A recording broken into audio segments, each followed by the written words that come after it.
በኢትዮጵያ ከዓመታት በፊት የነበረው አንዱ ውሳኔ ሰጪ ሌላው ውሳኔ ተቀባይ፣ አንዱ አጋር ሌላው ደግሞ ተዋናይ የነበረበት ፖለቲካዊ ሁኔታ በመደመር መንግስት ተቀይሯል። በተለይም የመደመር መንግስት የሁሉም ቡድኖች ፍላጎቶችና ጥያቄዎች ምላሽ ማግኘት የሚችሉበትን ስርዓት ዘርግቷል። ለዚህ ማሳያችንም ከለውጡ አስቀድሞ በአጋርነት ይታወቅ የነበረውና ዛሬ ከፌዴራል እስከ ክልል ባለው መዋቅር ውስጥ ተሳታፊ የሆነው የአፋር ክልል አብነት ነው። አጋር የሚባሉ ክልሎች ሁሉም ክልሎች ራሳቸው እያስተዳደሩ ነው ብዬ ነው የማስበው።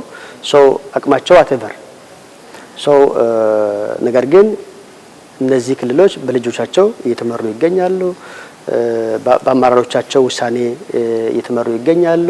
እነዚህ አመራሮች በክልላቸው ብቻ የታጠሩ ሳይሆን በሀገሪቷ ፖለቲክስ ውስጥ የራሳቸው የሆነ ሚና አላቸው። በኢትዮጵያ ኢኮኖሚ ውስጥ የራሳቸው የሆነ ሚና አላቸው። ማህበራዊ ጉዳይ ላይ ሚና አላቸው ብዬ አስባለሁና ይህ ተሳትፎ ለኛ በተለይ ለአፋር ተወላጆች አይ ቲንክ በጣም ብዙ ኢምፕሊኬሽኖች አሉት ብዬ ነው የማስበው። የማሳተፍ የመወሰን እድል አግኝተናል።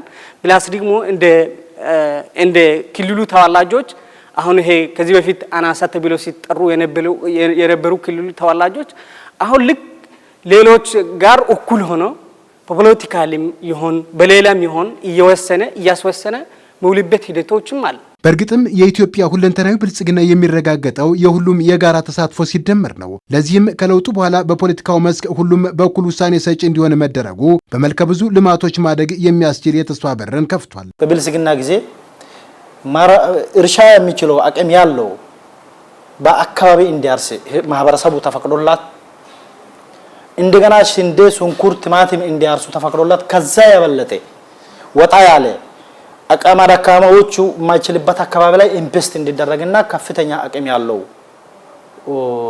ኢንቨስተሮቹ እንዲያርሱ ተደርጎ በሚሊየን አሁን ሰዓት ላይ ሽንዴ፣ ሽንኩርት እየታረሰ ነው። ከዚህ ቀደም በአጋርነት የሚታወቁት ክልሎች ከፖለቲካ ውሳኔ ሰጭነት እስከ እኩል የኢኮኖሚ ተጠቃሚነት የነበራቸው እድል ጠባብ ነበር። ግን ደግሞ በመደመር መንግስት እሳቤ ወደ ሁለንተናዊ ውሳኔ ሰጭነት መምጣታቸው ለጋራ ሀገራዊ ገንቢ ውሳኔዎች መግባባት ሚናው የጎላ ሆኖ ተነስቷል።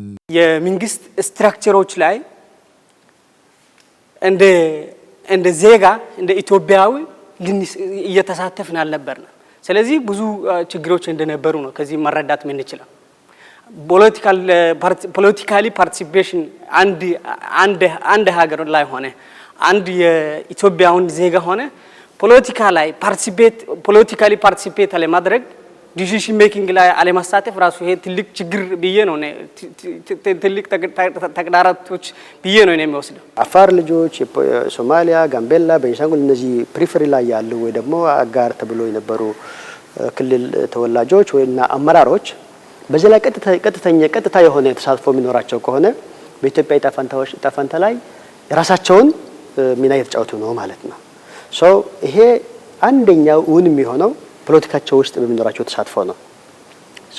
ብልጽግና ሁሉንም ያካተተ ያቀፈ ኢንክሉሲቭ የሆነ ፓርቲ እንደሆነ እንረዳለን። መንግስት በተግባር የገለጣቸው ከፖለቲካ ከታችነት እስከ ፍትሃዊ የመልማት ውሳኔዎች ለኢትዮጵያ ዘርፈ ብዙ እድገቶች ብርታትን ያገናጸፉ ተስፋ ለመሆኑ የአፋር ክልል ጅምር የልማት ተግባራት ትልቅ ማሳያ መሆኑንም የክልሉ ተወላጆች አጫውተውናል።